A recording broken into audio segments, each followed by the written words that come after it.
Walk with me through the cellar door. A storm is coming, Francis. A portal to a more skeptical world. Cellar Door Skeptics begins right now. Prepare for the revolution with your hosts, Christopher Tanner and Chris Hanna.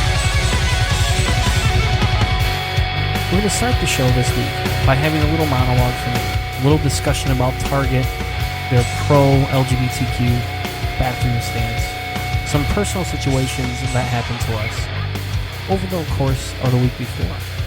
And this show, Cellar Door Skeptics podcast, is an amazing show that Chris Hanna and I put together. And we come together every week to talk about personal experiences, how they relate to things, try and educate people, examine the science, and grow and learn.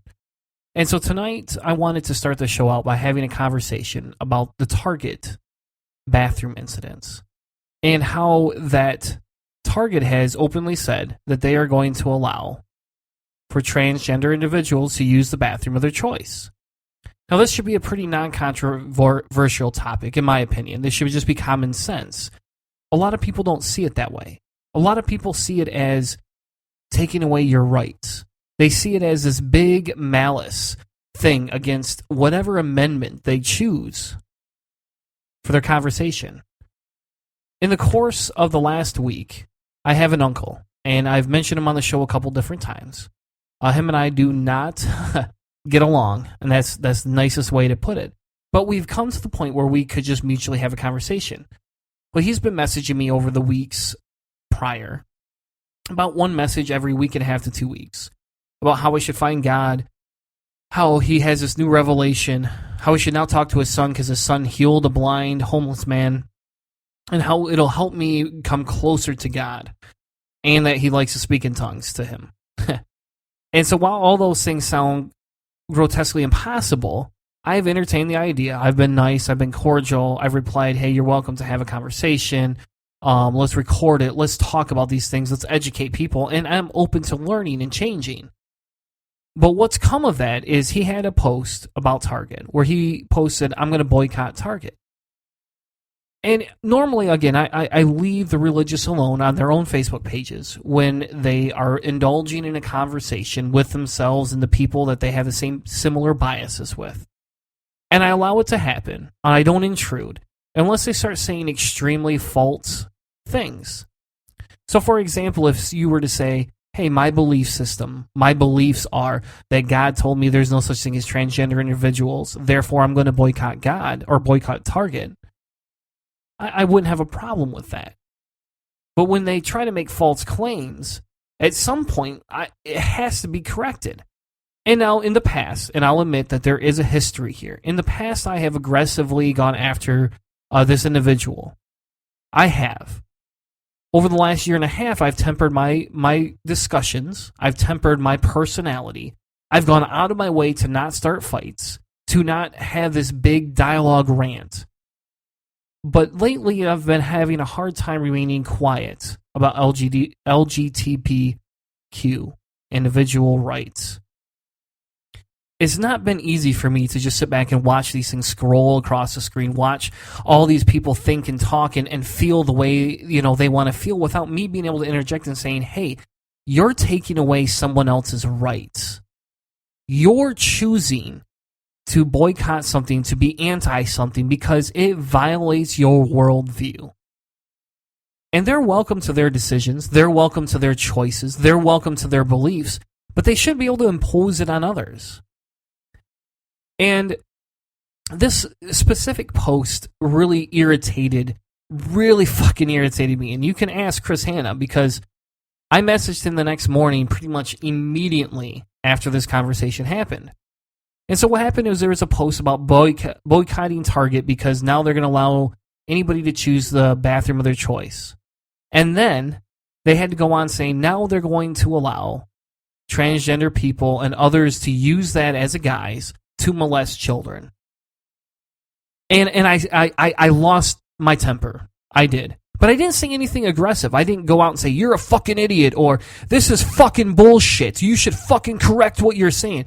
All I did was simply point out that the statistics show that molestation and rape happen closer to people, for younger kids at least, closer to people they know. That is not something that transgender people are statistically shown to do. It's not shown that men statistically dress up as women to do this. That's bullshit. There is no numbers. There is nothing that shows that. And so, if they want to post a fucking post that says, hey, I don't agree with this because it violates my worldview, fine, fucking post it. But when you start dragging illogical, unstatistical facts, that you like to call them, into the mix, I have to say something. A friend of his on his page, another woman, mentioned that it only takes one, to make this bad. And my response was simply, there's lots of guns that run around. People run around with lots of guns. They kill people. Should we ban all guns based on one murder? What if that murder was a child? And they kind of switched gears, and it went back and forth, a couple lines here, a couple lines there. And we were talking basically about how she came down to that she thinks it's a sin and that we should all know sin and we should know right and wrong. And she says, but you know right and wrong, and you don't seem to be a very religious person. And I said, no, I'm not. And you're right, I do know right from wrong. That's my whole point. And she goes, well, honestly, I think it just kind of comes down to my worldview that God has said that homosexuality is a sin and that transgender people are just homosexuals in disguise and that's a sin. And I said, thank you. Thank you for at least admitting that. We have a starting place to have a conversation. We have a point where we're able to look at this and start out on the base level. And I said, you know what? I don't hold that against you. I don't think that's a problem with you if that's how you believe. I would challenge your beliefs as how I live my life, but I wouldn't tell you that if you can openly admit these things, that they're so wrong and vile that we need to relegate you to the fucking kids' table, as Peter Boghossian says it. And I got a nice message from my uncle the next morning, and I want to read this to everybody, and then I'll bring my co-host in, because I know I've kind of gone off, I got off on a little bit of a tangent here. He messaged me, and he starts off by saying this. And this is in relation to a previous conversation about him wanting his son to come witness to me about how his son healed the blindness of a homeless man through God's wealth. And he says, you know what? I'm not going to speak out, or I'm not going to speak to him for you. I'm just going to leave it the way it is, because you somehow, Chris, have a desire to figure out or disprove God all the time. He doesn't enjoy talking to you, and neither does the rest of my family. So if you really have a desire to find God, if he is real for you, why don't you go seek him out? So then a few minutes later, I get a second message. There is no reason to argue over any of these points. And, I posted the Target thing for a specific reason. Because I believe this country and Target are infringing on my rights and the rights of others for privacy. It is a clear breach in my constitutional rights. He then puts R-O-U-R in parentheses after that. He says, so I'm encouraging, and will continue to do so, encourage everybody I know to never shop there and to sign this document at Target. Enough is enough, and this will go all the way to any other department of the state or business that infringe on my constitutional, in parentheses, O-U-R, constitutional rights. A few minutes later, lastly, I'm going to block you for posting. You have a serious issue with hatred here. And you think you need to try and convince everyone to believe the way you do. So go do it on your own fucking page, and I will not allow it on mine. That was all within a span of a half hour, without my interjection back. I never addressed him personally. I never pointed out other things that we'll get to in a minute. I didn't do anything other than post a simple comment about how the statistics on his side of the fence were incorrect, and that we should just work towards being honest with why we don't believe it. And instead of having a conversation, he shuts the door. He completely closes it down. He blocks me. And with that, folks, with that is why I like to do what I do. That's why I'm outspoken. It's not because I enjoyed pissing him off or enjoyed adding another rift into the family. It's because people like that are trying to set examples to others in their circles. And without other people who have the same type of personality, the same strong aspects in their personality speaking up, what we're going to find is that these people will continue to manipulate and abuse others into thinking the way they do. Again, Mr. Uncle, you're welcome to believe how the fuck you want to believe. But don't lie about it. Just be honest. And I'm not even trying to call out your actual specific religious beliefs. I'm only calling out the fact that you're using statistics incorrectly, grotesquely, in my opinion, and trying to tell others that they should believe the same way. So with that, I would like to introduce my co-host, Mr. Chris Hanna. How are you tonight, sir? I'm doing pretty good. Gotta calm the room down here. We got the Tanner rant going and heats everything up real good and toasty in this Grand Rapids location. And it does. And I don't mean to speak ill of people. And I'm excluding the name for specific reasons. And in the past days, I've received one other message, and I've ignored them. I'm done having the conversation. And, I have a public Facebook page. I don't hide anything. It's not a non-conversation. I don't ban people unless they become extremely profane or abusive or try and involve my kids and wife in something. Oh, I agree, too. I don't ban people unless you seriously become a nuisance, like just a horrible person. And to me, this post, and you're welcome to correct me. You're welcome to have this conversation. You're welcome to address this as you will. You're welcome to do that.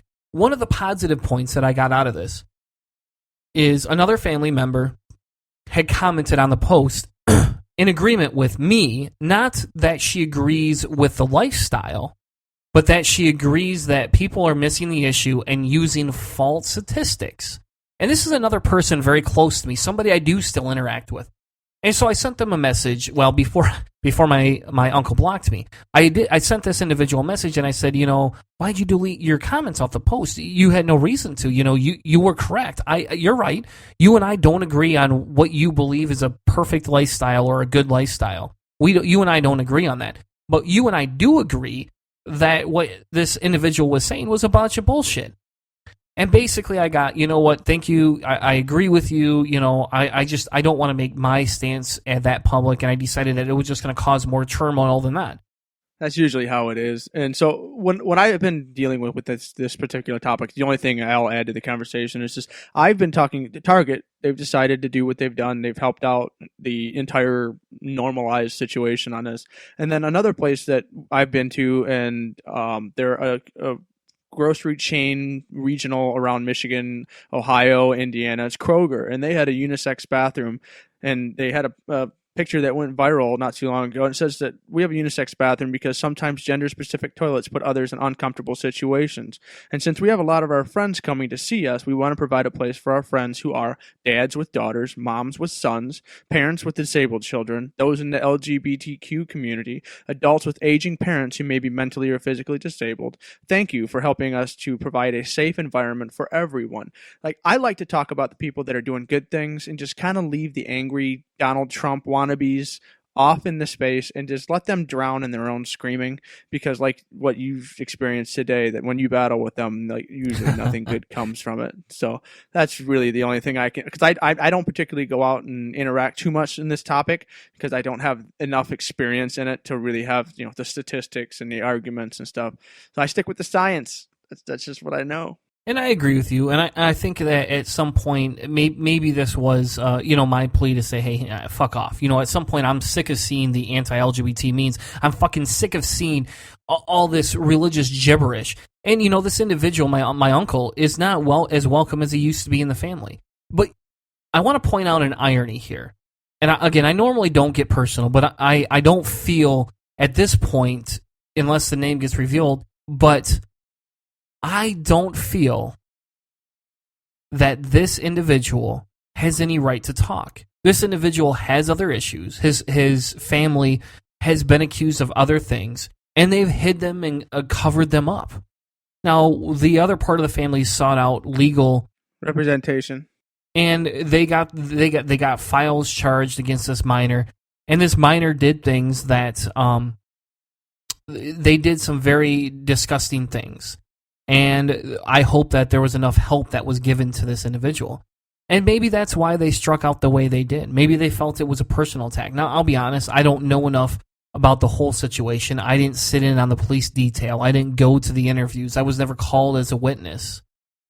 But when we look at these things and we understand people's backgrounds, this individual, all they want to do is dig their heels in. And they're taking their God, their beliefs, their thoughts, their wants and desire and forcing it on others because they can't get their family to fit into their perfect circle. So instead, all they're going to fucking do is force everybody else to commune into that and ignore all the symptoms that may lead to harming others. But my message stands clear. My desire is to ensure that we as a community stand up for LGBTQ rights, that we as a community no longer sit down and just ignore it. We need to speak out. We need to be the best allies that we can be. With that being said, we'd like to move into our next segment. After this quick commercial break, we have our wonderful friend, Mr. PhD Dan. Come on, you can say his last name. Bachelor. Mr. Bachelor, Mr. PhD Dan is going to be joining us for some awesome segments about science. So I promise I won't do religion for at least an hour, and we'll talk a lot about black holes, and we'll talk about some of the camera advances that he has helped with in NASA. So please make sure you stick around because we'll be right back with more Cellar Door Skeptics. Hello, I'm Miss B. Haven. I'm Demanda Wright. And we're Promoting secular feminism. And you're listening to Cellar Door Skeptics. Like what you're hearing? Check out more Cellar Door Skeptics every week right here on Spreaker and iTunes. Make sure you come back and check out new episodes with your hosts, Christopher Tanner and Chris Hanna. And always, remember, prepare for the revolution. What will a child do when there is no way out? Chris might have told you that his mother's boyfriend was strict, but he wasn't your run-of-the-mill evil stepfather. Gracious, Chris, what are you doing out so late? A shocking blitzkrieg of murder, conspiracy, and child abuse. Publishers Weekly. A grotesquely powerful tale that deserves to be read. Heresy in the Heartland. Who is Alan Garfield? Depending on who you believe, he is either a celebrated Christian minister or the leader of a child abuse cult.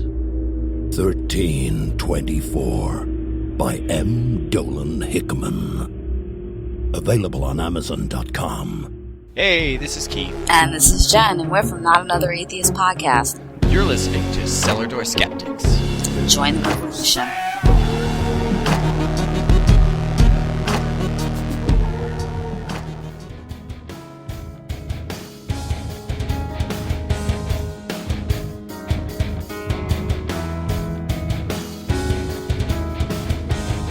Now, back to the show.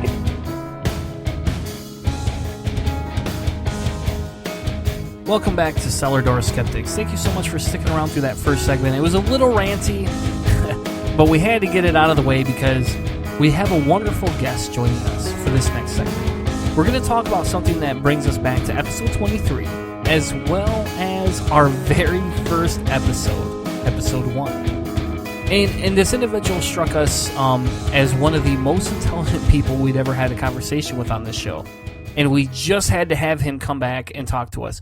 He is the author of a recent book. And so we're bringing Dan Bachelor, Dr. Dan, back on to join us to have a conversation about black holes. Welcome back to the show, sir. How are you tonight? I'm great, thanks. So thank you so much for taking time out of your day and joining us. It's truly a pleasure when we get to bring people on that have a lot more experience in this than we do, and we get to talk about things, and Hannah gets to nerd out a little bit, and it's just wonderful to bring somebody as educated as yourself into the program. You're too kind. Well, we wanted to get a quick update, possibly. Has there been any new news or anything interesting that's been happening with Astronomy Saves the World, the book that Tanner kind of sort of stumbled on a minute ago over there? Is there any new news or anything, or is it just steamrolling its way through everything? Well, thanks for asking. Yes, an excellent way for me to promote what's going on. yeah. I don't like I planned that or anything. No, well, okay. Well, so the book's currently with the beta readers. So that's a bunch of people who are basically the general public that are reading through the chapters and giving me candid feedback about where things can be improved. And then in a couple of weeks, it will go to the editor, then come back to me. Then go for printing, and we'll have a link up on Amazon soon for pre-orders for the hardback and for the ebook. So it should be available in August. Well, awesome, and that's for us. That's really exciting. We had you on a couple episodes ago to talk all about your book, and it's very exciting to see that you're going to have it in ebook for the rest of us who did not pre-order this.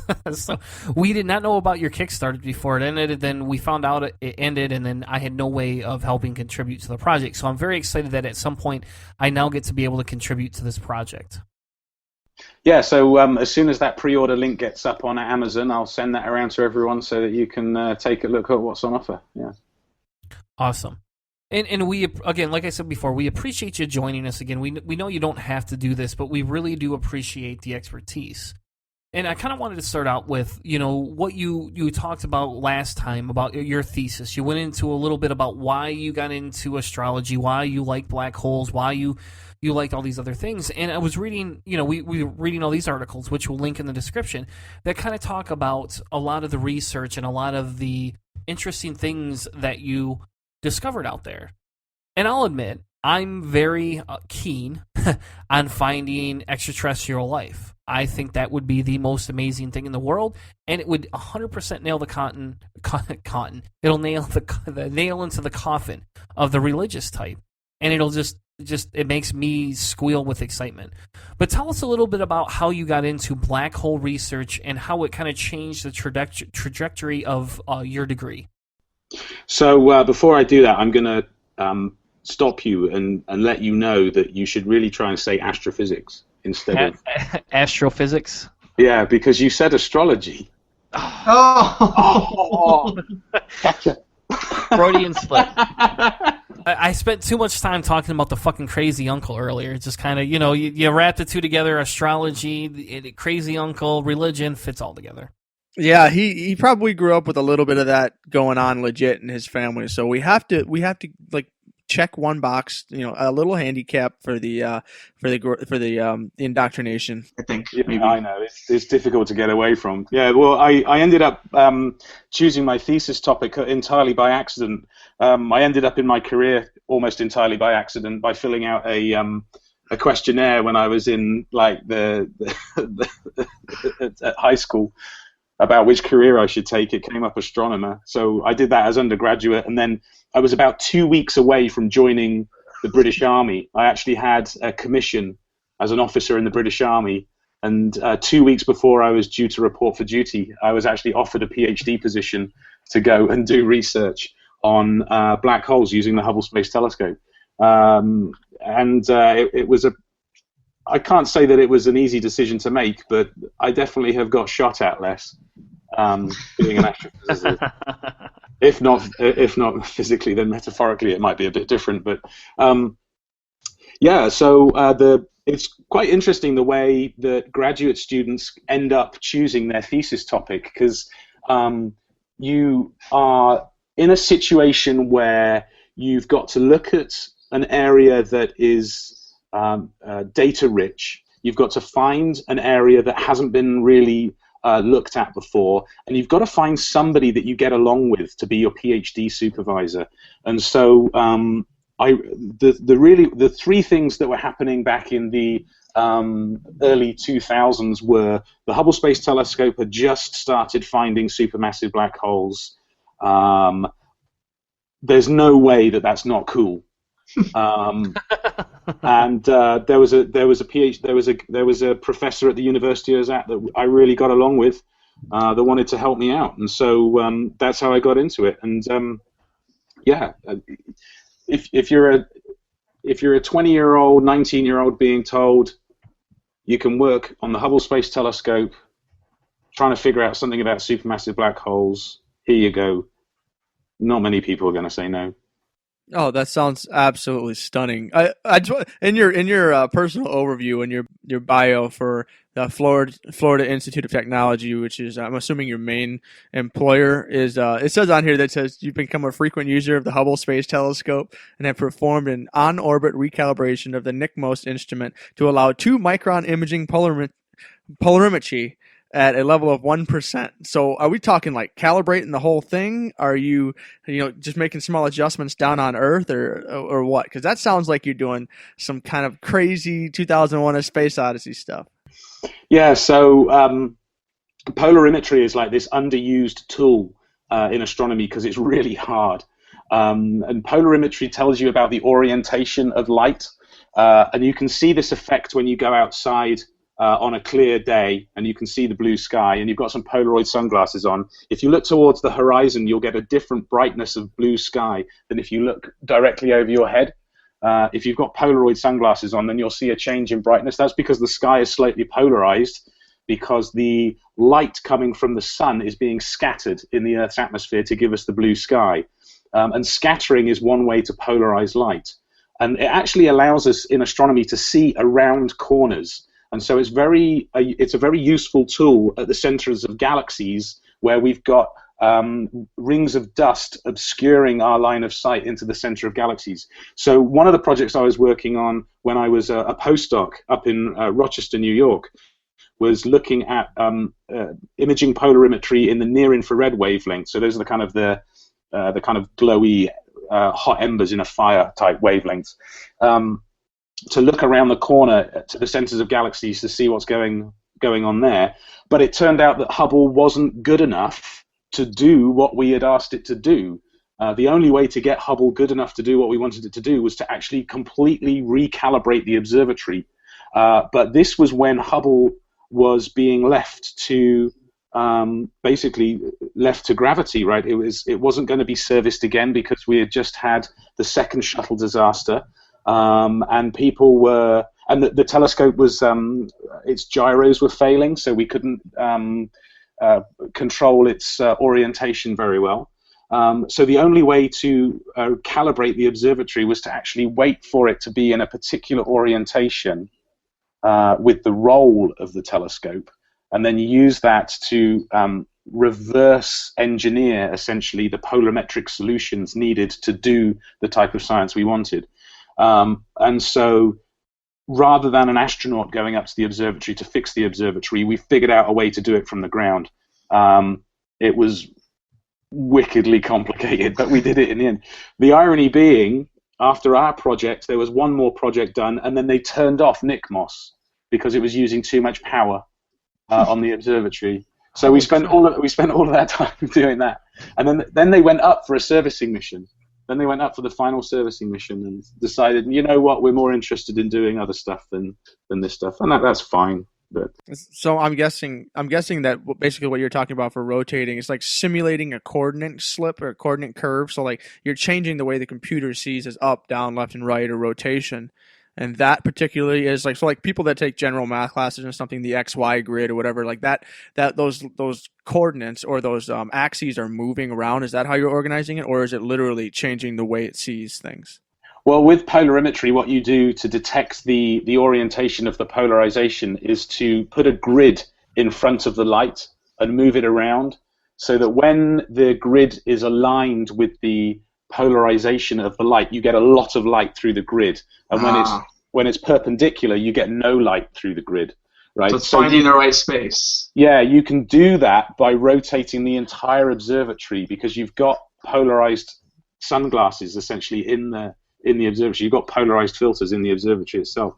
So yeah, we couldn't actually control the roll of the telescope itself. We had to wait for the telescope to actually naturally roll into the correct roll angle.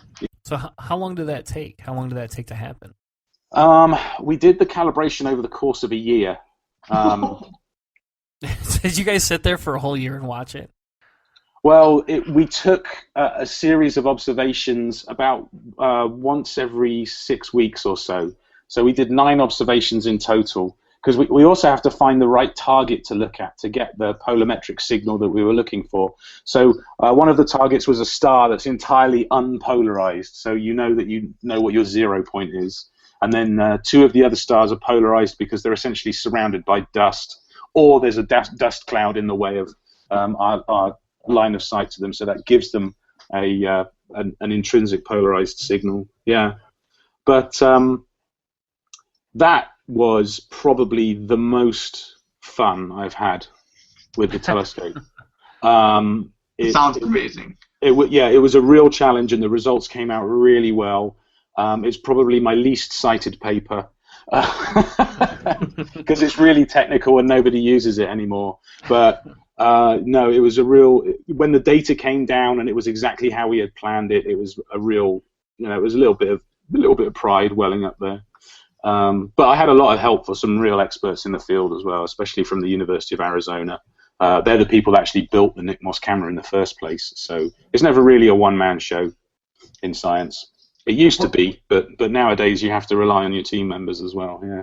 That's something that we had mentioned when I was talking about the Grand Design book when we met up in the episode 23. You mentioned that it's no longer like one guy who's running a particular field of research as like the superstar of quantum or the superstar of supernovae.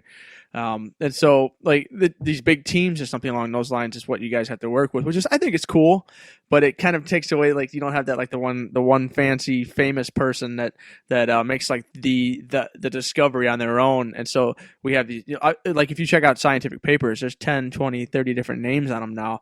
It's a pretty big, vast group of people who work together. But once you finished up working with you're working with the Hubble Space Telescope and you're doing research and things along those lines for galaxies and black holes and something along those lines, I was going through your bio and I found something that I thought was really, really interesting.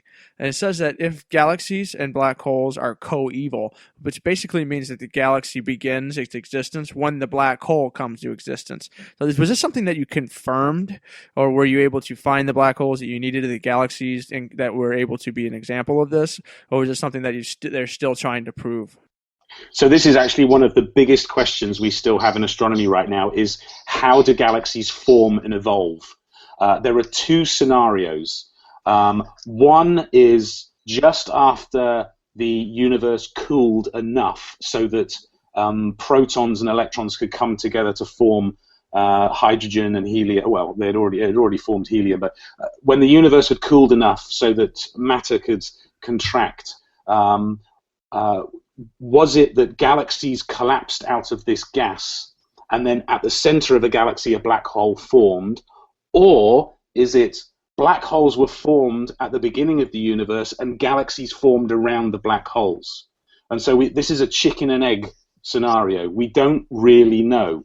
And it's probably not a simple solution. As with most things, it's probably got a complex answer that involves both of those scenarios. But one of the pieces of evidence that we have to support the idea that galaxies and black holes evolve together is when you look at the mass of a black hole at the center of a galaxy, and these black holes are millions and billions of times more massive than our own sun. When you look at their masses and compare that to the properties of the galaxies that they're in, how bright the galaxies are, how much mass the galaxies have, how fast the stars are moving around at the centers of galaxies, there is a correlation. Now, you have to be careful, of course, because correlation and causation are not necessarily the same thing. And there are always massive selection effects in astronomy whereby you can't really see faint things that are far away, or you can't really resolve things that are too far away. But the data so far suggests that somehow the galaxy knows about how big the black hole is. So what we think is happening is, however the black holes got there, whether they formed quickly at the beginning of the universe and the galaxies evolved around them, the black holes are actually regulating how galaxies evolve.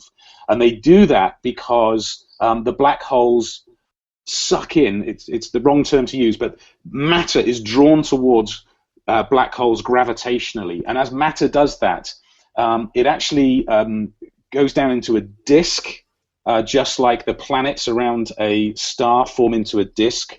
The reason for that is through the conservation of angular momentum, which is probably not something we can quickly explain on a podcast. But basically, material above and below the plane of a disk has less angular momentum than stuff in the plane of the disk, because in the plane of the disk, stuff is spinning faster. And angular momentum actually is the mass times the velocity of something times the distance away from the center of something. So when black holes are bringing in matter, that matter forms into a disk. Now, material that is spinning closer to the black hole is spinning faster. And so if you have a distribution of material in the disk, stuff that's spinning closer is actually rubbing against the stuff that's spinning further away. And when you rub two things together, they get warm.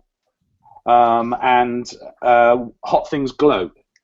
And it's a black hole, so it gets really hot and it grows really brightly, which means this material of disk around this disky material around a black hole is actually putting energy back into the galaxy.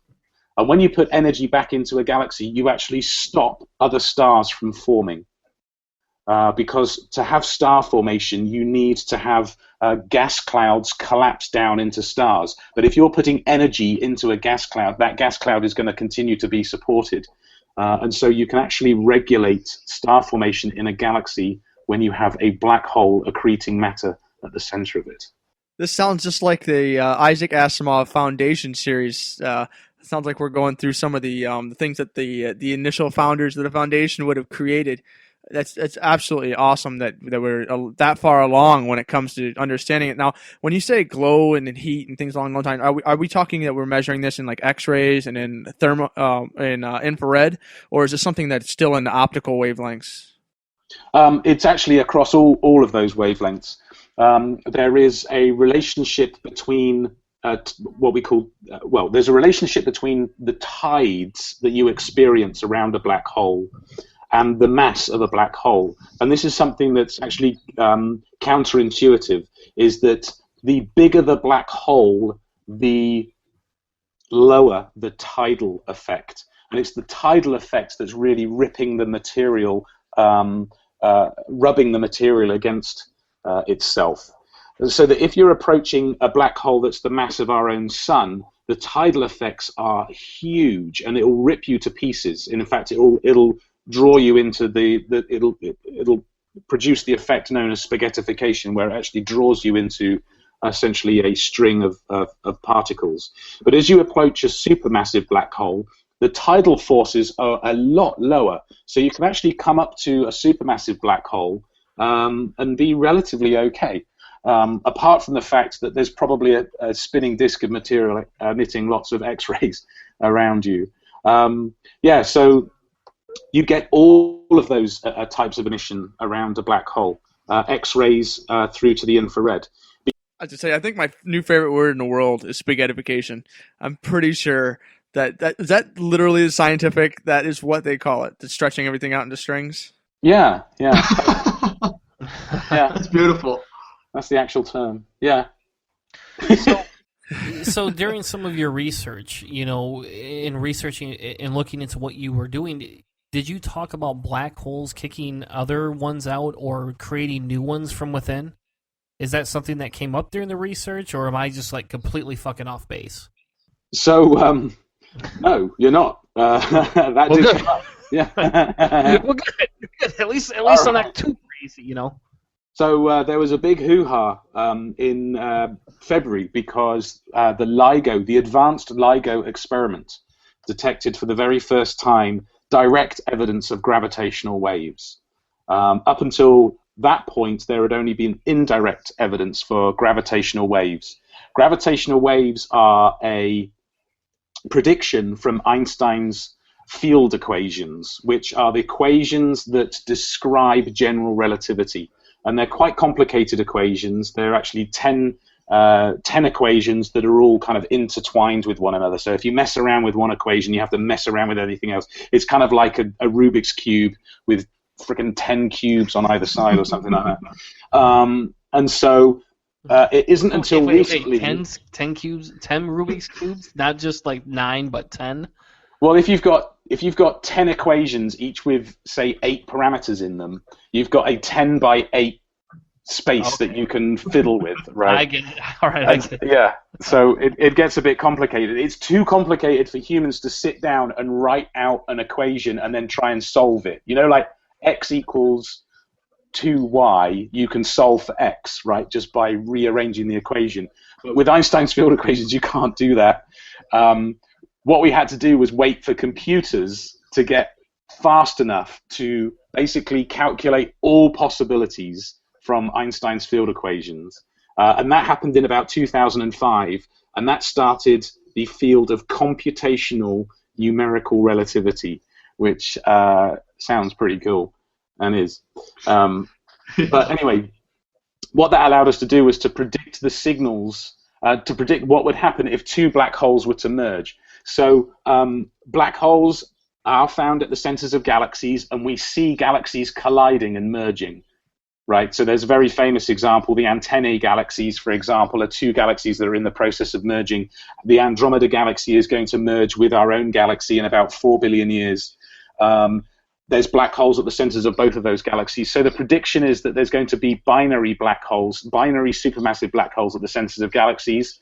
When those objects merge, one of the results that came out of the numerical relativity calculations is that the amount of gravitational waves emitted from that system is not the same going in either direction. There are more gravitational waves that go in one direction compared to the other. And what happens is that anisotropic, that uneven emission of gravitational waves pushes the black holes away from the center of the galaxies. So we were looking for this signature. This was way before black holes, this was way before the gravitational wave signature had been directly detected. In September of last year. This was in 2009. 2009. What we were doing is we were looking for black holes that weren't at the centers of their galaxies. And the irony is I picked a test galaxy thinking that there's no way that the black hole at the center of this galaxy is not going to be at the center of the galaxy. And when we ran the calculations, it showed that the black hole wasn't at the center of that galaxy. And so, and this result has been independently confirmed since then. And so the best explanation for that is that the galaxy we looked at previously had a binary supermassive black hole that merged and produced a gravitational wave kick that offset the black hole from the center of that galaxy. So the media love this, and we got some good press about black holes roaming around the centers of galaxies as if they're like some kind of, I don't know, sarlacc at the bottom of some sand pit, gobbling up stars and other other bits. Yeah. But so since then there have been quite a few other black holes found that are not at the centers of their galaxies. So it's shifted the paradigm which we had 10 years ago, which was that black holes are at the centers of galaxies, and now it turns out that black holes are kind of bouncing around at the centers of their own galaxies. One of the things we're trying to do right now is to see if our own black hole at the center of our own galaxy is at the center of our galaxy. And that's a pretty difficult observation to make because we're in our galaxy. So you have to have some kind of external reference frame to figure out where we think the natural center of our galaxy is, not just where the black hole is. Yeah, so all sorts of fun with that. Well, so you're mentioning that basically 2 black holes are kind of hitting each other. So are they forming into one single one, and then that thing is just kind of moving around, or is it that they're both just kind of bouncing back off each other, or is one just sent the hell out of everything, and then the one that's left is kind of bouncing around and moving around?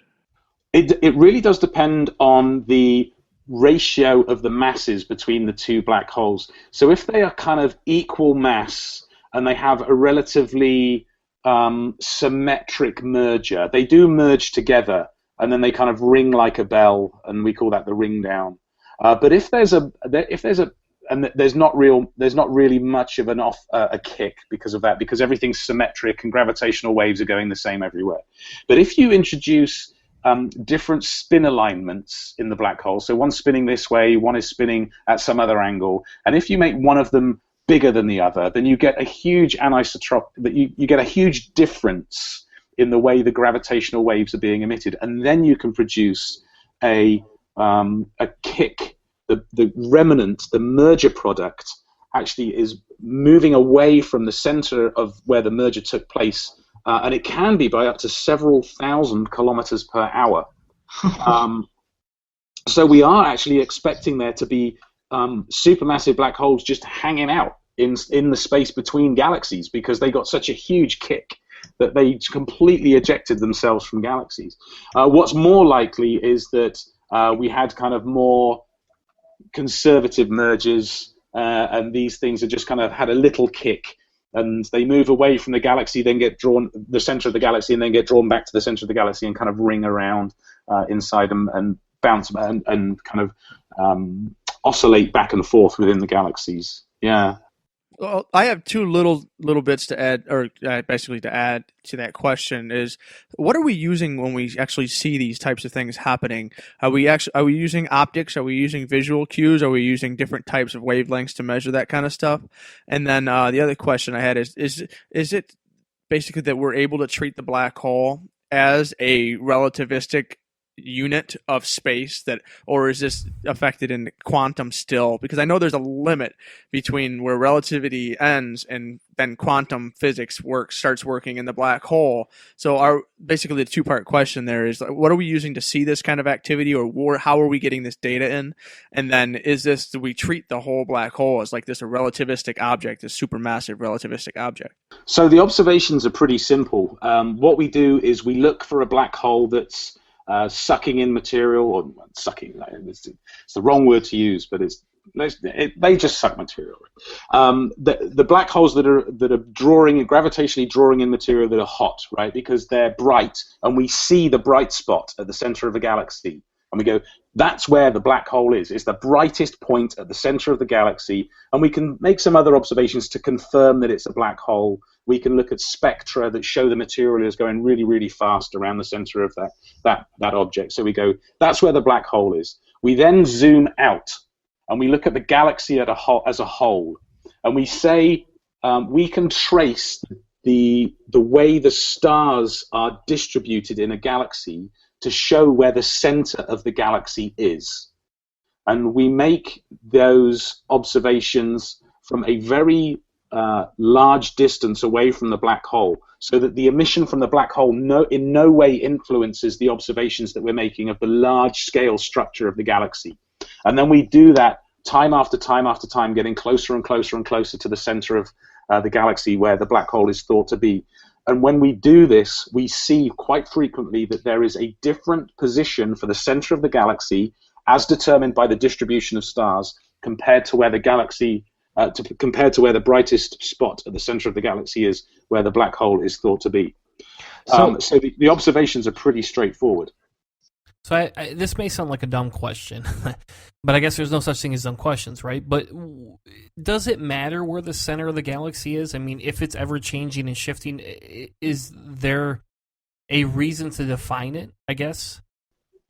Yes. So when we want to measure the mass of black holes, we also need to measure the mass of the galaxy as well. And if there is a spatial offset between the center of the galaxy and where the black hole is, we need to know that when we're trying to determine what the mass of the black hole is. And the reason the mass of the black hole is so important is that we think it's linked to the mass of the galaxy. And so if you're assuming in the way that you're trying to calculate the mass of the black hole that the black hole is at the center of the galaxy, then that's not a good assumption to make. There may be an offset between the position of the black hole that you now need to introduce into your models in order to calculate what the mass of the black hole is. So when we published this paper about the position of the black hole in this galaxy not being where people thought it was, the first people to get upset about that were the same people that had just calculated the mass of the black hole. And so I'm like, whatever, dude. Yeah, whatever. I'll just carry on. Yeah. That's why they were sending you hate mail, man. You said you got a couple of shots, but they were metaphorical. So I'm guessing they were. It's the scientists that were just angry that you kind of just said, "Hey, you know what? All that stuff you just did is kind of wrong." Well, thankfully, we're protected by the peer review process and the scientific method. So it doesn't matter if either of us are wrong. We have each of us have our papers put out there with the evidence presented, and in the future better observations will come along. One of us will be right, one of us won't be, and we'll just move on. But all of these types of discussions move the field forward. It keeps us thinking. It doesn't get us stagnated in a particular dogma of there being supermassive black holes right at the centers of galaxy. It actually asks that question, it presents evidence, and it sparks scientific conversation about it. I mean, in essence, right here, what you're talking about is that science evolves, right? And that opinions can change and facts can change based on new evidence, and that, we shouldn't shy away from it. But you're working on new technology, like you're working on some sort of a new camera, and you're going to be using it in an International Space Station. Does this have anything to do with the black hole theories, or is this kind of like a whole separate project? Well, this project did actually emerge from the work that I was doing on black holes. And one of the things about black holes, which is going back to the second part of the question we had a minute ago, is that when we're observing these black holes, we don't have to invoke any quantum mechanics or relativity. We can actually just carry on doing the Newtonian description of gravity, because in order to determine the black hole mass, we are so far outside of the event horizon of the black hole that we can actually, the solutions from Keplerian motion are good enough in order for us to calculate the mass of the black hole. We don't have to worry about quantum mechanics or relativistic effects at all. The reason relativity and quantum mechanics come up with black holes so much is that the region around the black hole, the event horizon, is just a cosmic cloak about the actual interesting part, which is the singularity at the very center. And the singularity has got to be on such a small scale that you have to worry about quantum mechanical effects, especially the uncertainty principle, which states that you can't really know the position and velocity of something at the same time. There's an inherent unknown about the actual state of a particle at any one time, or the state of a photon at any one time, or the state of a packet of energy at any one time. So this is why black holes create so much interest in extreme physics. So if they are places where relativity and quantum mechanics have to, in some way, be unified. Now, getting back to the camera question, the camera came about because it's very difficult to study the host galaxies of black holes that are eating a lot of matter. When they're drawing in a lot of matter, the material around the black hole gets really, really bright, and it actually outshines the galaxy by several thousand times. So normally you can't see the galaxy because the quasar that is that black hole is completely outshining the galaxy. So if you want to observe galaxies that are if you want to observe galaxies that are being most influenced by the black holes, you need to look at the brightest black holes, but that immediately stops you from seeing the galaxies unless you have a camera that can see this really high dynamic range. And so I came across this camera while I was working at Rochester Institute of Technology in upstate New York. And it was just, the camera was just presented to me idly one day whilst having coffee with one of the professors there. He goes, "Oh, look at this." And I was like, "Oh, wow, you could really probably use that for looking at the host galaxies of quasars." And he said, no. The camera, it's fairly old technology. It's not that good. It's quite noisy, which means you can't see really faint things. And I kind of put it to the back of my mind. And then a couple of years later, I was looking up this camera again, and the company that manufactures it had just put out a new version of the camera that had much lower noise. So I was like, well, let's give it a go. Let's see what we can see. I got some money from the American Astronomical Foundation to buy one of these cameras. We put it on the telescope we have here in Florida. We started imaging stuff, and we were like, oh, wow, okay, this does actually work. All we were doing was observing really, really bright stars. So we were just observing, like, Sirius. What can we see around Sirius? And you could pick out really faint stars around Sirius. So after that, I was like, well, this has got some real promise. And so I wrote... the camera was fairly what we call low technology readiness. So NASA has this whole ladder of technology readiness levels, TRLs. And this camera was at very low TRL, which means we couldn't really say, hey, you should put this on the James Webb Space Telescope. You should put this camera on the James Webb Space Telescope.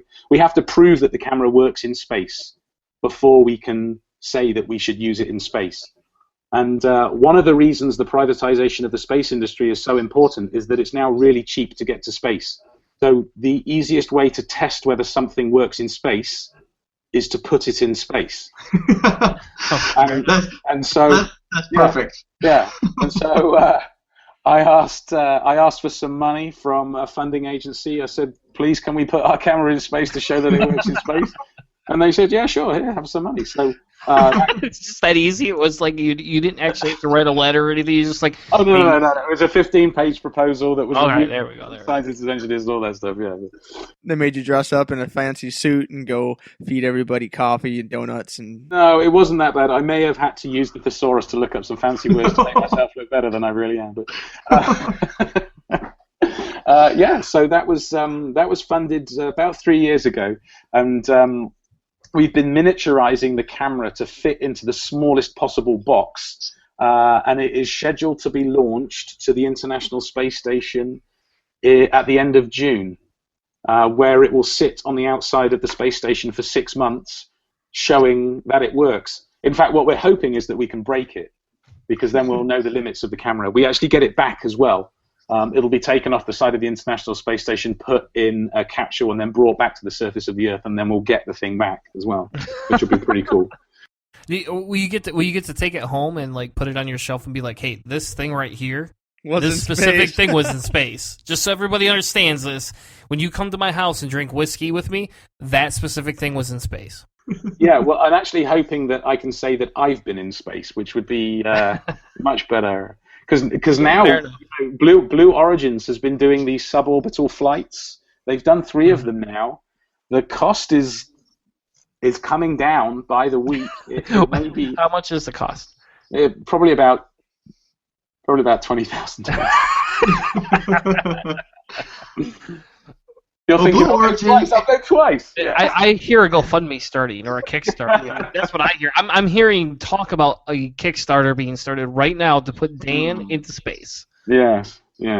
I would donate to that Kickstarter. At Blue Origins and SpaceX. We could put a little monkey with you. We could call it Dr. Dan and Curious George go to space. Yeah. Finally, I'd even wear the yellow suit and the yes. We want a picture, Hannah. We want a meme out of this one. I want a picture of Dan with a little yellow hat and a monkey next to him, and we're gonna put this up here. Sponsor Dan to go into space this year. Or just buy my book. Yeah. Or buy your book. Yeah, there we go. But that's kind of violating what we talked about last time, Dan. Last time you were basically saying you didn't make any money on this. Now you're telling me you're going to make a fortune on this to put you into space? No. All right. That way. If that happens, I won't be irresponsible with the fund. Yeah. So let's start a GoFundMe instead. So let's be irresponsible with the GoFundMe or the Kickstarter. I'm okay with that. That everybody else is. You might as well be too. Yeah. Okay. Sounds good. Now, if this camera, when this camera comes back, it will be ready to go on a future space mission. And on paper, the abilities of this camera, if put on the right telescope, it should be able to image an Earth-like or near-Earth-like planet around a nearby star. And so this is really exciting because that is quite difficult to do. Because you are essentially staring at the sun and trying to see Mercury. It's that kind of, and you don't do this, right? Because you blind yourself. And this is the same thing that happens with cameras. If you point a camera at a star, the star will blind that camera. And so the camera itself is immune to that. And the reason it's immune is that it uses fancy electronics to identify when an individual picture element, a pixel, is getting too much light, and it will take the light out of that pixel very, very quickly without affecting any of the pixels around it. So if you've got a really bright source, the camera will read the data in the bright pixels very, very quickly, whilst still gathering the very faint data from around the region of the star. Now, the problem is this doesn't take into effect the problems that you get when you put light through a telescope in the first place. Because you are reflecting the light and because you are putting the light through glass or quartz or whatever it is, you're actually dispersing the light in some way, some tiny, tiny way, just like light going through a prism gets dispersed, right? And I always point people towards the Dark Side of the Moon album cover for the demonstration of that. So that happens to telescopes, and you see this. It's the classic 4 spikes that you see in star images. Of bright stars, you'll get 4 spikes around the images. When you look at any image of a bright star, those 4 spikes are affecting the way the light from that bright star is coming through the telescope, and it's effectively smearing out the starlight to the point where it would mask any signal coming from the planet. Now, the role differential technique is where you go back and do what I did when I actually calibrated the Hubble Space Telescope for the polarimetry, and that's you roll the observatory so that the pattern that you get from the spreading of that point light actually gets sampled at different angles, and you can remove that from the data, because when you are looking at the sky stays the same, and if you reorientate the telescope, everything in the telescope moves around, but the sky, the position of the planet next to the star, stays the same. And so if you can model, we know we can do this, but if you can model the way that telescope has its point spread function at different roll angles, you can actually remove that and get left the planet, the light coming from the planet. And so I've been asking the Space Telescope Science Institute for a number of years to try this out with a telescope, but so far they haven't really been interested. Well, you basically went into one of the last questions that I had set up for this. You dove right into it for the role differential imaging, and so essentially we are taking the part of the visuals, the brightness, the stuff that we can't see, and you're kind of negating it, and so you're allowing to see, the smaller objects orbiting around stars and stuff. And I wanted to point out something, and this is like grammar Nazi or whatever, but on your Florida Institute of Technology bio, I found a typo. You might want to have them fix. It says for the information where basically where I found out that you were dealing with this camera. It's the paragraph that says that I'm also been conducting research into the next generation of imaging devices that are theoretically. So that just fun something. Theoretically, yeah, that's on your bio. So, but yeah, that's what we wanted to try to catch into. So we're removing the light that makes it obscured, so you can't see these things. And so we had talked about this a little bit right before we actually started the show. Is I'm assuming that you're sending this camera, what you're looking at. Are you looking into like specifically the Goldilocks zones, into Earth-like or our solar system soul-like stars, or are you just kind of any star to see what it's got? How are you kind of organizing what that camera is looking at now and what it would be looking at in the future? So up until this point, with the search for planets around other stars, people have been kind of selecting which stars to look at because of the way they've been collecting data. So one of the first ways of determining whether there is a planet around another star is to actually see if the star is wobbling backwards and forwards. And this means that you're looking for a planet that has a fairly large effect on the star. And you can see the wobble not in light, but in the spectrum, because the wobble means that the star is moving towards and away from us every half period of the planet going around the star. Then the Kepler Space Telescope came along, and it stared at a particular patch of sky, and it was looking for the transits of planets in front of their stars. So it was staring at starlight every few seconds, and if a star blinked or winked at us, it meant that a planet was probably passing in front of us. With a camera like this, you don't make any selection like that. You just go, let's look at every single star that's close to Earth.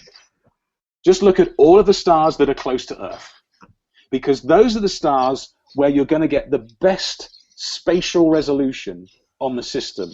So if there's something close in, like the distance of the Earth from the Sun, 1 astronomical unit, you have a much better chance of separating that signal than you do if you're looking at a whole bunch of stars that are far away.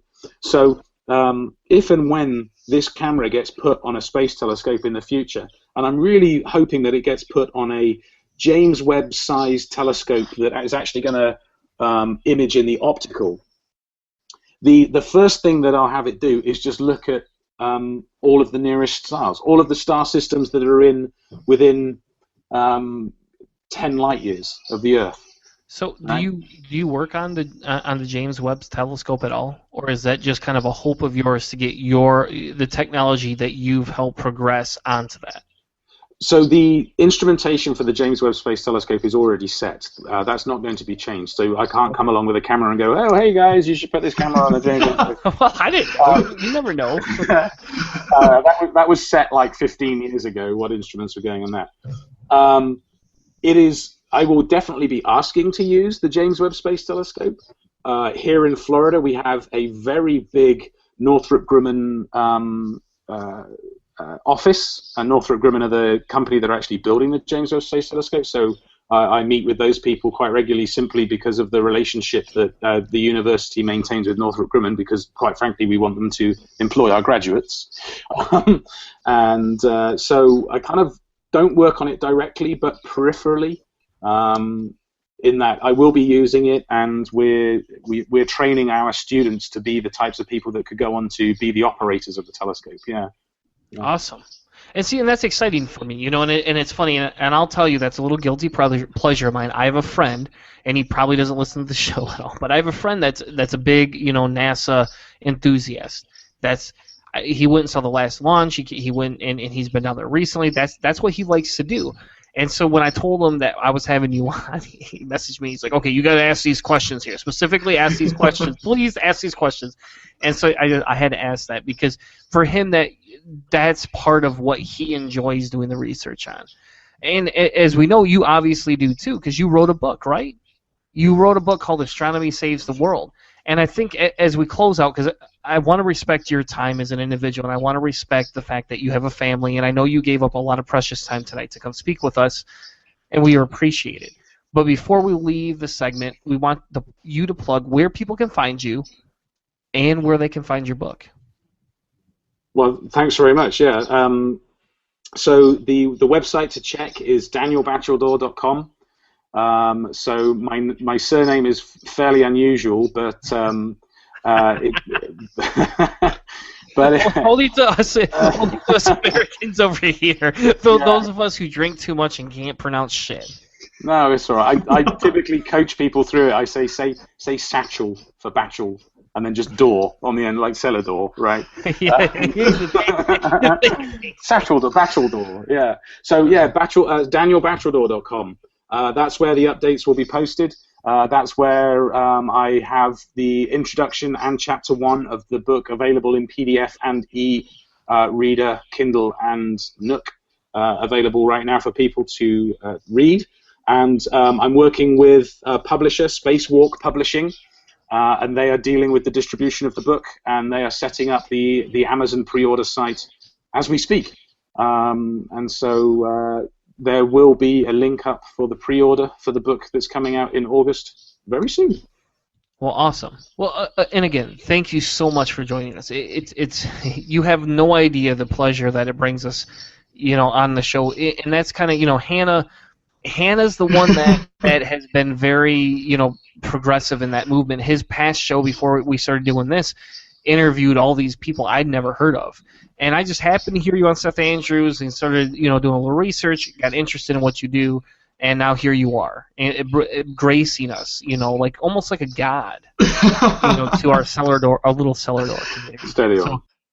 Well, definitely my favorite science guest segment we've had in a long time here. This is an absolute blast because these are a lot of things that I didn't know about, and I know Tanner doesn't know about because Tanner does the debates with the theists and stuff, and so he's got that, and I'm the science, and I absolutely love these new technologies and the new things that you've got going on. So we're going to be reading your book, and we'll probably do a review of it and some more fun stuff to support you and your work and anything else in the future, because everything looks awesome so far, and you're a great speaker, and you're an awesome guest to have on because you do most of the work. We just ask simple questions and you just go.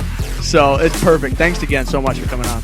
Well, thank you for having me. So make sure everybody sticks around, because when we come back from this quick commercial break after that hour-long segment, we will be right back with more Cellar Door Skeptics. This is Ishmael Brown, the HNIC from the Angry Black Rant podcast, and you're listening to the Cellar Door Skeptics. If you guys like what you're hearing on Cellar Door Skeptics, please consider sponsoring us on our Patreon page. Our goal at Cellar Door Skeptics is to help promote more science, skepticism, secularism, and humanism in the world. We want to create better content for our podcast and for you, the listener, all while trying to help promote local activism. We're going to strive to make better podcasts, and I'll tell you what, we're even going to contribute some of the proceeds to charity. So please join us over at Patreon.com/Cellar Door Skeptics to make sure that you sponsor us for as little as $1 an episode. Thank you guys so much, and prepare for the revolution.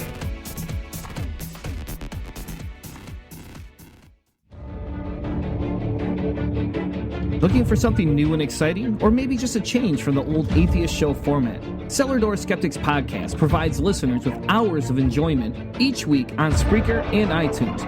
Check us out as we talk politics, religion, science, reviews of books and music, along with the occasional interview just for a twist. Join Christopher Tanner and Chris Hanna every Tuesday night at 8 p.m. Eastern as they bring fresh content to you. Walk with us through the Cellar Door as we help you prepare for the revolution. You can find us on Spreaker, iTunes, YouTube, and even on Facebook.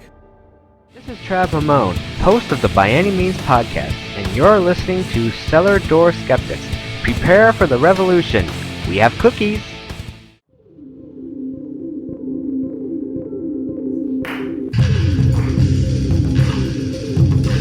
Now, back to the show.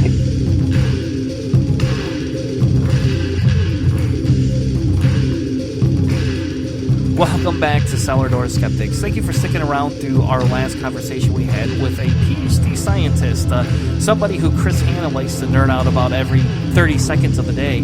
But in all reality, Dan was a great guest. Dr. Dan was a great guest, and we will have him back on again. And it's fun because he gets to make the science segments a little bit more entertaining because he knows so much more than Hannah and I do that even Hannah looks like he learned something. So instead of Hannah just teaching me, he actually got to learn something. But I thought Hannah brought this topic up, and originally we were going to have another segment with our friend Joseph, and that one's not going to work out. So tonight we're going to finish the episode off with talking about gentrification. And Chris brought this to my attention and said, hey, there's a lot of this type of stuff going on in Michigan, and it would be a good conversation to have and to look into. And I'll be honest, Chris, this kind of feeds into a little bit of some of the things that have been going on in my life. I just had to sit through a family dinner where this individual expressed their disgust with the Black Lives Matter movement.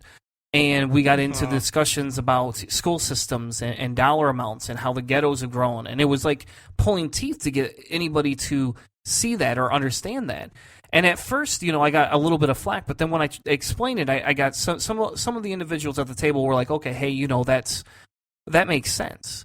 Yeah, the biggest thing with that stuff is just explaining to people how complicated it is. That's what I always try to do is like, okay, well, explain this, and they start realizing how much of a vast problem it is. Then they can't just, black people are causing problems in the city. Like, you can't isolate it that way. It's so much bigger than that. Like, the threads go everywhere. It's a big spider's web. So, like, that conversation, dude, that's a bad place to have it at the dinner table. Maybe somewhere where you're not eating and yelling at family members. But yeah, and it wasn't a yell. It was a average discussion with a little bit of heatedness in it. And I don't think that they knew I was a Black Lives Matter supporter when it came out. I don't think that was something that was thought about before the conversation came up. Does your family know you? Yeah, I mean, yeah, I think sometimes it's that cognitive dissonance there. It's just they get on a topic that they think I will support because I'm for equality, and I don't think a lot of people understand that Black Lives Matter isn't about anti-equality. That's not what it's about. And yes, there is some people in that movement that probably make it sound like that, right? They probably do come off as anti-white, but the majority of the people are not, and that's not what the whole point of that movement is. And but this topic kind of fits into that, so this kind of works to my benefit, I guess, because I've already been able to prep tonight a little bit through discussions. And so the article that you posed was from PBS, which was a great article that asks, what is gentrification? And so they talk about how gentrification is like basically a general term for the arrival of wealthy people in an existing urban district, a related increase in rents and property values, and changes in the district's character and culture. And I think that's interesting because that buys into what I was talking about with my family, because we were having that conversation about what happens when people leave the area. What happens to the wealth in that area, the taxation, the capital in that area goes down. There's not as much money. This is almost to a point the reverse of that. Somebody saying, hey, let's fix this, but we're not going to do this in the way that they want. We're going to do this in the way white people want. And you can correct me if I'm wrong in this, Hannah. It's not so much white people, but it would be affluent people who are doing well in society. Those are the ones that are coming in, and they look at urban districts that are basically cheap. They're real cheap living. A lot of the industry has left. And so they see these large facilities, and they're like, man, I could make this really cool niche style artistic living facility. And they break them up into all these lofts and all these large apartment and studio apartments. And they're basically renovating, and they have this old industrial mechanical style that's really popular right now. And we're seeing that a lot in cities like Detroit and cities like Grand Rapids. Is all of the old factories have been kind of renovated, cleaned up, made foundationally stable, and now they're giant housing apartment complexes and studios and condos. I think it's a great idea doing that, but what they've done is they've created a housing market. They've increased all of the rent in the area, and they've made it's almost too expensive to live in the area. So they have all of these people coming in that are coming in from a variety of different things, but the affluent people are the ones moving into this stuff because it's considered high-end, it's considered chic or contemporary. Well, and that makes sense. And it's making houses expensive. That makes sense, though, in some aspects, right? Because, okay, when I worked at KSS, my boss, his kids had graduated and both were in college. And he owned, I don't know, a very expensive home. He was a VP of a company at the company, so he had to make quite a bit of money. And his wife worked. They had money. They owned their house outright. And he said, I don't need a 3-bedroom house anymore, with a basement and a pool. It's just too much upkeep for me. And he sold all his houses, and he ended up doing gentrification. I mean, he moved into one of those lofts downtown. He got a 2-bedroom loft that had, a workout center, was right downtown. He could go to the bars and he could walk. And that was his thing. I can walk to the bars now. So if I have to meet clients, I just go park my car at home and I walk to meet them. And I don't have to worry about the taxis and the Ubers. Well, they didn't have Uber back then, but, the taxis. So, I could see that. And I can see why it would be a problem, because what does capitalism dictate, right? Capitalism dictates, the better the area is doing, the more money that's going to the area, the more they're going to be able to pay for things. So certain businesses will do well in that environment, I think. But on the opposite side, you're going to kill the lower income, and where the hell are those people going to go? Yeah. So what we've seen in the history of the United States, basically, it's a very, very explanatory towards what's happened in Michigan. It's the Industrial Revolution and the 50s after World War II. We had this manufacturing mega force, and we were putting what are they called? The suburbs up around all these cities, and there was a movement out of the city and into all the burbs, and everybody was the white picket fence and the 2.5 children. I don't know what they ever did with the half child, but the whole house setup was the atomic family. The atomic family was the goal. That was the American dream, and now what we've seen is actually moving out and moving away from the burbs and back into the cities. People were saying that the cities were dead at one point, but we've seen an actual switch in that. And so basically the whole thing breaks down to is for much of the 20th century, urbanists, policymakers, and activists were preoccupied with the inner city decline in the United States. And so people with money and options fled to the suburbs because it was rough, it was tumble, it was manufacturing, it was dirty, it was gritty.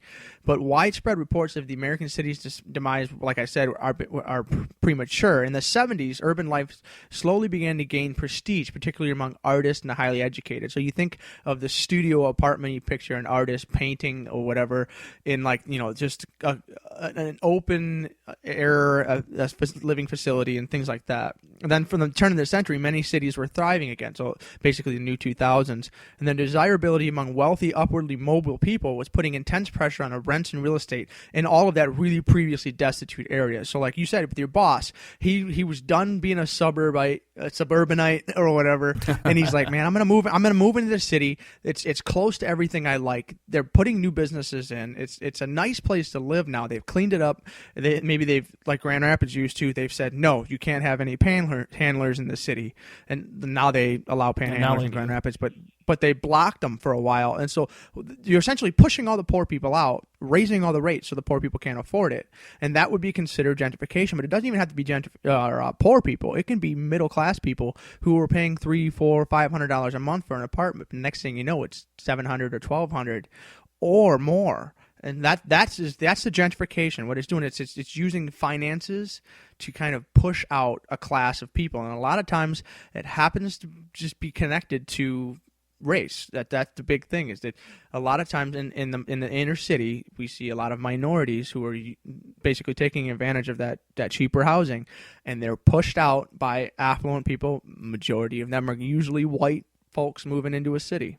That's the gentrification that you see attached to the Black Lives Matter stuff that you were talking about. It's like, that's why that race seems to be connected, even though it doesn't have to be. Like, there isn't like a white people against the minorities. It's just that's the way the U.S. money and economy seems to work. That's how it's flowed, because there's a bias. There's a bias. The white people have it easier than black people do. And especially, and we were talking about education, and this is a question, and I'm trying to get my sister to come on the show because she's a teacher and she's involved in a lot of this. She works at some of the lower income schools. She works for a company that basically goes around and helps re-educate teachers and helps work with some of the difficult surroundings. And all her stuff, the company she works for, all comes from grants. But the question is if my kids go to Jenison and the teachers are better than in the inner city, what are the reasons for it? It can't just be because it's a more violent culture or there's a higher chance of not having good students out there, right? There's got to be more that affects it. And I think this gentrification does genuinely affect it. So there are people. So for instance, we have friends at the CFI who live downtown because they like the diversity. They like that atmosphere. They want to live in that area because they don't want to live in the suburbs. They don't want to live in. Those people they're not going in there buying multiple houses because they can afford it. They're buying one small house. And they're not trying to diversify the neighborhood and get rid of, the lower income people. They like that. And I applaud them for that because, here I live in Zeeland, which is a predominantly white area. And it's one of those things where I would like my kids to have more culture. So we go do things in Grand Rapids because we want that culture. And I don't want my kids growing up thinking, hey, white people are the only thing that exists, because that's just illogical. But with gentrification, with them cleaning up the neighborhood, there's got to be a compromise, right? There's got to be a way. And, ironically, South Park tackled this either last year or the year before. I can't remember which it was, but they actually tackled this where Kenny is the only poor person in South Park, right? I mean, his family's the poor white trash version, and they basically build all these fancy things around, and they put Kenny to work, and it's over their house, but it's funny because they go into that. Nobody is worrying about the poor people. Nobody is worrying about how do we continue to, why don't we make them a little bit richer instead of just coming in and buying their land up. It almost kind of feels like we're doing what we did to the Native Americans a little bit. So what would you think would be a good way to allow for this to continue, allow for people's wills to continue to go into these different areas, but provide a way that we aren't pushing all the minorities or lower income or even middle income people out of the area? Well, that's the big issue, is how do we do it? And so there've been a ton of people that are trying to figure it out. There's a lot of people in the areas who are becoming more active, and they're trying to get involved in the politics, and they're trying to figure it out. But in the end, it changes in fortunes in the populations themselves and the physical fabric of communities is an abiding feature of urban life. But change always involves winners and losers, and low-income people are rarely the winners. The effects of gentrification vary widely. This is from the article that we're going to link in here. And so that is the big thing, is the variances. So how do we figure it out? Well, residents in the community develop corporations and city governments across the country. And those residents, like the new affluent residents, those are the people that are more likely to get involved in city government, more likely to petition for grants, more likely to petition for the city being cleaned up, the police force getting more money, and the fundraising and all that kind of stuff. That's what the new classes of people are doing. And so the guys at the bottom, they always say, it's just like, we want to be involved in the state government, we want to be involved in the city government, we want to be involved in our local governments. But in the end, what makes the difference? It's money. Mm-hmm. That's really what it is. You've talked about the legalization of marijuana thing. They say, well, you need a certain amount of money in order to get it legalized. Like, sometimes it varies whether or not the state or city will agree with it, but in the end, it comes down to you have to have a big enough chunk of money to put your crap out there and get it done, and that's how it works. But one of the things that, like, going back to it, before we try to fix it, is you said that your friends, they moved to the city because they kind of liked it. They liked the diversity. Well, these are some of the things that are what drives people into it. And it's actually pretty cool because some of the things that you mentioned are actually in this website that we for the InfoWars, and basically it says that gentrification tends to occur in districts where the qualities make them desirable and ripe for change. So they've kind of gotten this huge bohemian accent to them. There's tons of stuff going on. It's cheap to live there. Everything's centralized. It's convenience, diversity, vitality of urban neighborhoods, and availability of cheap housing. So especially buildings that are distinctive. And that's what I mentioned about the industrial stuff. It's like that stuff is different. You don't live in the burbs and you live in this brick loft with pipes and stuff overhead. Like, it's a different lifestyle. And so this is it's a fixer-upper somewhat in some cases early on in gentrification. But later on, it's that there are remanufactured guys. There are people that are investing in houses and flipping them, and that's when it really kicks off. Yeah, and that's, in my opinion, that's the larger problem, is that people look at that area and they see profit, and I don't have a problem with that sometimes, but I also think people should stop and consider the humanity. I mean, you're right. Like, okay, so if one person were to do it right, it's not the end of the world. It's not going to create this bigger conflict. But when everybody has that same mentality, no one's going to be able to let go. So why should this guy be able to go construct and make money when I can't? And I think Grand Rapids, and I'll be honest, I am not overly involved in Grand Rapids politics, but I do have friends that are involved in Grand Rapids politics. And I have an individual, and he is a white male, and he's one of the individuals, a friend of mine that lives in the area downtown on purpose because he likes the culture. Well, he has gone, and he does run for government positions, but he's gone and started up neighborhood coalitions where he lives in East Grand Rapids area. And he's done it in downtown Grand Rapids area. And then he's done it over on the northeast side as well. So he's when he goes into the communities, he's helping start these community things. And he's bringing some of his connections into it, but not for profit. This dude's poor as shit. He's definitely not a wealthy individual, but he's going in there and he's creating change. And I worked with this individual on Decriminalize GR. And that movement, even though a lot of people try to claim, hey, you guys are just trying to make money off this, we weren't. There was no money for us to be had in this. Our statistics literally showed for decriminalized GR that the black African American men were being prosecuted at a higher rate than any other minority in Grand Rapids, and definitely higher than white people were. And so we were going in there to try and stop that, to try and stop, institutionalizing making money off of these what people want to consider a crime. And so in that movement, that was directed solely to help minorities in a way that would benefit that area without adding a whole bunch of stuff. And after that we won the vote, it's not like they kept an office and set up this large office. I mean, if you saw our office, it was smaller than my house, literally. And that's what their office was. And it was basically a donated office.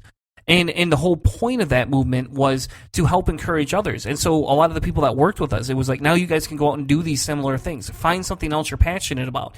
And I think if we want to help solve the problem, and I don't know the answer to everything, I'm not that guy, I guess, if you want to call it that. But I can tell you that having town hall meetings and speaking. So if you're in a position of privilege where you're moving into this area, recognize the fact that what's happening to the area, recognize this as a fact, and work towards helping stimulate the economy in that area to benefit the minorities rather than the majorities. Yeah, you want to make it inclusive. You want it to be inclusive to everyone that's already there. And I think they can do that. There could be you could start more local businesses. There's lots of local businesses there that are starting up. And once they legalize weed, they'll be able to start tons of businesses. But there's another topic, that we haven't touched on, that the Bannister and Elder crew over at Paleo Radio did, about how white people are somewhat pushing black people out of the legalization process. They're the ones that are absorbing it because they have the capital, they don't have the drug records, they don't have all those things. And we should be working to change state laws to fix that, so we don't have those same issues. So we got to start somewhere, and I think that's a great place to start, in my opinion.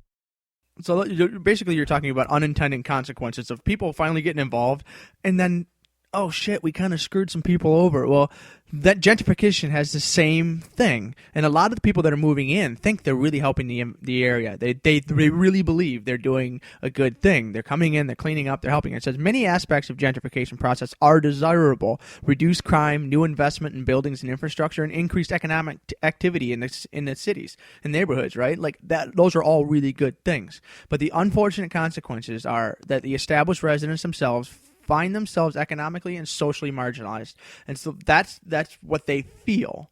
And like you said, like people then they're involved in the legalized situation. But okay, well, you've got some drug raps, and so that makes you less respectable in the eyes of the law. So here we are. We're new. We're locals. We're more affluent, and we're gonna come in and help out, and then we're gonna take a more administrative role, and then that's another case of getting marginalized. It's kind of pushed out to help out and be part of the area, but you're not going to be, the leader anymore. But and that's where gentrification causes the painful conflict. And this is where a lot of people who have lived in the cities and been pushed out, this is where they get angry. It's often viewed as a miscarriage of social justice, in which the wealthy, usually white newcomers, are congratulated for improving a neighborhood whose poor minority residents are displaced by skyrocketing rents and economic change. So the gentrifiers, the people who've kicked out everyone who lived there before, they're considered, oh, you come in and you cleaned up Grand Rapids. There's whatever, that city, that part of the division never used to be good enough to walk around on. Now there's 80 stores on there, and the homeless people are further south because they had to go somewhere, whatever. That kind of stuff is happening. I've seen it. And those are the things that, they get angry about. Like, people who lived in those little neighborhoods, they get pissed. And so the big thing is what causes them. Like, what are the little things that causes the gentrification? And I found 4 things that are pretty good. The demographics is basically the increase in median income. So, like, the amount of money on average that most people are making. That one, throws up more stores, more housing, the rent goes up. So when more people in the area have more money, it just increases the price of everything. And the real estate markets, obviously, that's a no-brainer. All the cheap stuff's been bought. So what's that do? That increases demand for the ones that haven't been bought. everything goes up. And then the rentals in the area are all rented. So the few that are left, they can charge more because there's more demand and less materials left. And then obviously land use. So the industrial industry uses are decreased. And so those are turned into multimedia uses, development of live-in, work lofts, and high-end housing, retail, restaurants, you name it. All that stuff that's basically not used is turned into useful stuff, and that brings more people into the area. And then the last one, and this is the one that gets a lot of people, is the culture and character.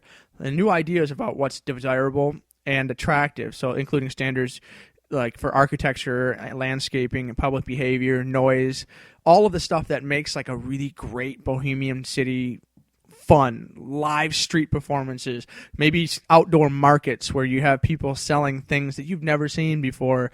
And when you get in there, then we have this new community in there who's lived in the burbs their whole life where everything is regulated and watched. No, you can't have your street stuff out here anymore. No, you can't play your music in front of our business. No, you can't panhandle.